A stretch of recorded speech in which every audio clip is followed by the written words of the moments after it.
نبی صلی اللہ علیہ وسلم نے فرمایا انسان اللہ سے دعا مانگتا ہے، زندگی بھر مانگتا رہتا ہے، اور اللہ زندگی بھر دعاؤں کو قبول کرتے رہتے ہیں، لیکن اس کو نظر نہیں آ رہا ہوتا،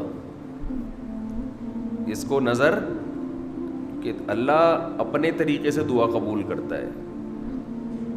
اگر اللہ ایسے دعا قبول کرے نا، آپ نے ادھر کہا اے اللہ میری تنخواہ ڈبل کر دے،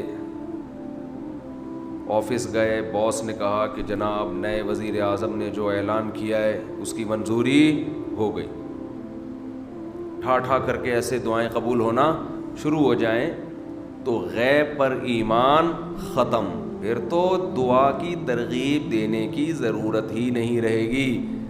سب لوگ مصلی لے کے مسجد میں آ جائیں گے، سارا دن دعائیں مانگتے رہیں گے کہ اللہ سے جو مانگو ملتا ہے، خربوزہ مانگو خربوزہ ملتا ہے، تربوز مانگو تربوز ملتا ہے، افطاری میں پکوڑے مانگو پکوڑے ملتے ہیں، سموسے مانگو، بھوک لگ رہی ہے کیا کریں، سموسے ملتے ہیں، جو مانگو وہ ملتا ہے۔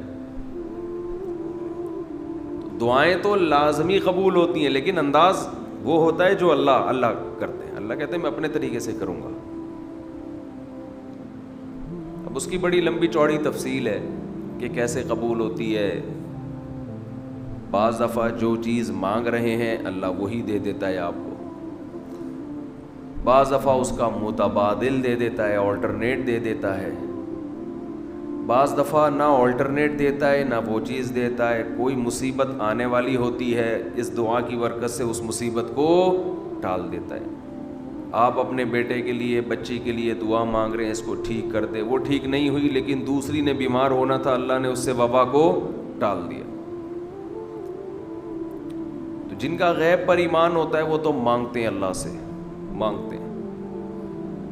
پتہ ہے بھائی یہ ہو نہیں سکتا کہ جس خدا نے کہا ہے کہ میرے سامنے ہاتھ اٹھاؤ، حدیث میں آتا ہے اللہ میں اتنی غیرت ہے کہ جب کوئی اللہ کے سامنے ہاتھ اٹھا کے مانگتا ہے تو اللہ کو خالی ہاتھ لوٹاتے ہوئے حیا آتی ہے۔ بڑے سیٹ کے پاس کوئی بھکاری جائے اور پیسے مانگے اور وہ اس کو دھتکار دے تو بھکاری کہے گا نا یار نام تو بڑا سنا تھا آپ کا، بڑے سخی ہو۔ تو اللہ کو حیا آتی ہے کہ ان ہاتھوں کو خالی لوٹائے، دیتا ہے لازمی۔ تبھی ہم نے اہل اللہ کو دیکھا ہے کہ مانگتے بہت ہیں، بڑی لمبی لمبی دعائیں مانگتے ہیں۔ لوگ ان کو بے وقوف سمجھتے ہیں کہ یار یہ ہر وقت مصلی پہ دعائیں مانگتے رہتے ہیں لمبی لمبی، ملتا تو کچھ ہے نہیں۔ انہیں پتہ ہے کہ یہ بہت ملتا ہے اللہ سے مانگنے سے، لیکن اللہ کا انداز ایسا ہوتا ہے کہ صرف وہ مانگیں جن کو غیب پر یقین ہے۔ یعقوب علیہ السلام ساری زندگی مانگتے رہے اللہ تعالیٰ سے، اس مانگنے کا بدلہ کیا ملا ہے؟ دوسرا بیٹا بھی اللہ نے چھین لیا۔ عجیب بات ہے یا نہیں ہے؟ پہلا بیٹا گم ہوا تو اللہ سے اس کے ملنے کی دعائیں مانگتے رہے۔ دعا کیا قبول ہو رہی ہے؟ قحط پڑ گیا، کھانے پینے سے بھی گئے، اس سے بڑی مشکل، راشن لینے کے لیے بھیجا مصر اپنے بیٹوں کو، تو دوسرا بیٹا بھی بولو گیا، وہ بھی بادشاہ نے رکھ لیا۔ روتے روتے آنکھوں کی بینائی چلی گئی۔ آپ کی اولادیں آپ سے کیا کہنے لگی ہیں؟ تاللہ تفتأ تذکر یوسف، اللہ کی قسم آپ یوسف کو ابھی تک یاد رکھا ہوا ہے، حتی تکون حرضا او تکون من الہالکین، آپ کی جان نہ چلی جائے۔ تو زبان سے یہ نہیں کہا کہ میں اللہ سے مانگ مانگ کے تھک گیا ہوں لیکن اللہ دینے کے لیے تیار نہیں ہے، میرا تو دوسرا بیٹا بھی گیا۔ جب دوسرا بیٹا بھی گیا ہے نا، اس وقت یہ الفاظ کہے ہیں کہ آنکھوں کی بینائی چلی گئی، گھر والے کہنے لگے کیا آپ کو ابھی تک یاد ہے؟ کچھ چیزیں غیر اختیاری ہوتی ہیں، اپنے اختیار سے غم کو سوچنا یہ شریعت میں جائز نہیں ہے، لیکن کچھ چیزیں انسان کے اختیار میں نہیں ہوتی۔ وہ غم جو آپ کے اختیار میں نہیں ہے اس پہ آپ کو گناہ نہیں ملتا، بلکہ صبر پہ ثواب ملتا ہے۔ شریعت میں حکم یہ ہے کہ غم کو بھول جاؤ، اس کو ایک ہی چیز کو لے کے مت بیٹھے رہو۔ لیکن حضرت یعقوب علیہ السلام کو اپنے بیٹے سے اتنی محبت ظاہر ہے اس بیٹے میں بہت ساری خصوصیات تھیں، وہ جانتے تھے کہ اللہ ان کو پیغمبر بنائے گا،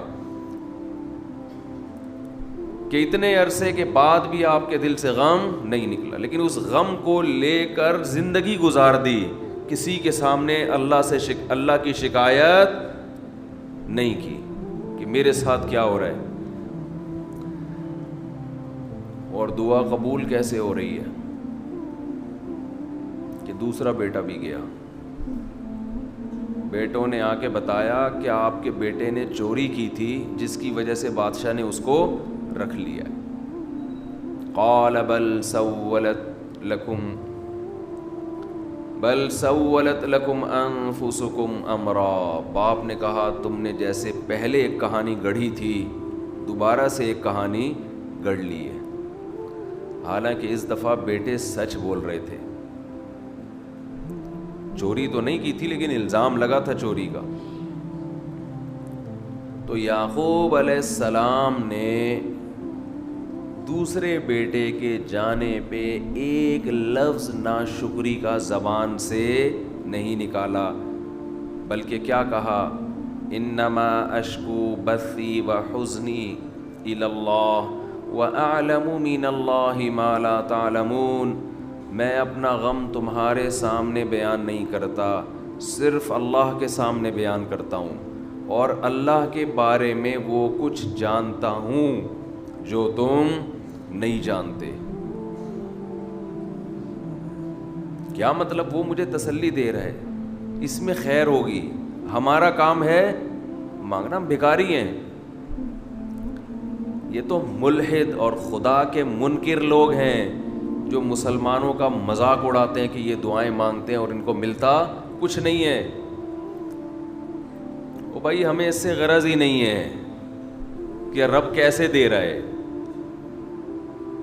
ہمیں اس نے پابند بنا دیا مانگو، تو ہمیں اہل اللہ کو تو مزہ اس سے آتا ہے کہ اس نے ہمیں بول دیا مانگو، وہ نہ بھی دے، مانگنا ہی ہمارے لیے سب کچھ ہے۔ تو میں جو بات عرض کر رہا تھا وہ یہ تھی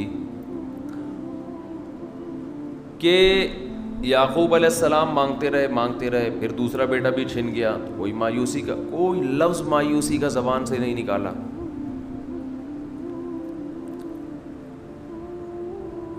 تو حدیث میں آتا ہے کہ ایک بندہ مسلسل دعا مانگتا ہے اور اللہ قبول کرتا ہی رہتا ہے، یہاں تک کہ یہ بندہ ایک دن زبان سے ایک لفظ نکالتا ہے، کیونکہ اس کو قبول ہوتے ہوئے نظر نہیں آ رہی ہوتی نا دعا، یہ زبان سے کیا لفظ نکالتا ہے کہ میں دعا مانگتا ہوں مگر اللہ قبول نہیں کرتا۔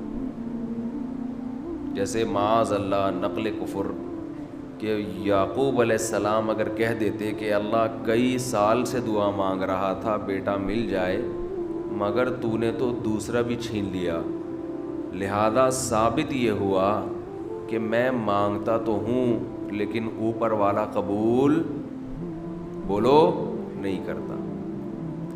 اگر یہ لفظ زبان سے نکالتے جیسے کہ آج کل لوگ نکالتے ہیں زبان سے، تو حدیث میں آتا ہے یہ جو جملہ زبان سے نکالا ہے اس کے بعد سے اللہ قبول کرنا چھوڑ دیتے ہیں، اس سے پہلے ہو رہی تھی، آپ نے یہ لفظ کہہ دیا اس کو ہلکا سمجھ کے، اللہ کے ترازو میں یہ کلمہ، یہ چھوٹا سا جملہ بہت بھاری ہے اللہ کی غضب کو دعوت دینے کے لیے. اللہ کہتے ہیں مجھے تانا دے دیا کہ میں قبول نہیں کرتا. گھروں میں جھگڑا ہوتا ہے نا, عورت کہتی ہے مرد کھلا کھلا کے تھک جائے, بیوی کہتی ہے ہاتھ تنگ کیا ہوا ہے کھلاتے نہیں ہو. بعض دفعہ آدمی کو غصہ آتا ہے کہ اب میں ہاتھ اپنا تنگ کر کے دکھاؤں گا, اب انڈے نہیں لے کر آؤں گا. میں کہتا ہوں چنگیز خان بھی, اگر کوئی چنگیز خان کی اولاد ہے نا, اس میں بھی اتنی طاقت نہیں ہے کہ بیوی کہے کہ 6 انڈے چاہیے اور وہ ان 6 کو 4 کر کے دکھا دے, یعنی آج 4 انڈے آئیں گے 6 نہیں آئیں گے. کوئی ہے ایسا مائی کا لال؟ کوئی ایسا مائی کا لال پیدا نہیں ہو. تو استنبول کیسے فتح کرو گے؟ صحیح, استنبول کیسے فتح کرو گے؟ سلطان محمد فاتح نے استنبول فتح کیا تھا نا. ایک بڑے بزرگ نے بڑی اچھی بات کہی کہ فرعون نے ہزاروں بچوں کو قتل کیا, اور بنی اسرائیل کے نا, لیکن موسیٰ علیہ السلام جب صندوق سے نکلے فرعون نے ارادہ کیا اس کو بھی قتل کروں. فرعون کی بیوی نے کہا لا تقتلوہ, اسے قتل مت کرو. فرعون نے کہا اچھا. فرعون نے کیا کہا؟ ٹھیک, it is okay, no problem. سمجھتے ہو؟ تو یہ ہمارے لیے بڑی تسلی کی بات ہے, یہ ہمارے لیے بڑی تسلی کی بات ہے کہ جب فرعون جیسا آدمی گھر میں فرعون نہیں تھا تو ہم اور آپ کس کھیت کی مولی ہیں یار. چلتے رہو جیسے زندگی گزار رہے ہو. جتنے انڈے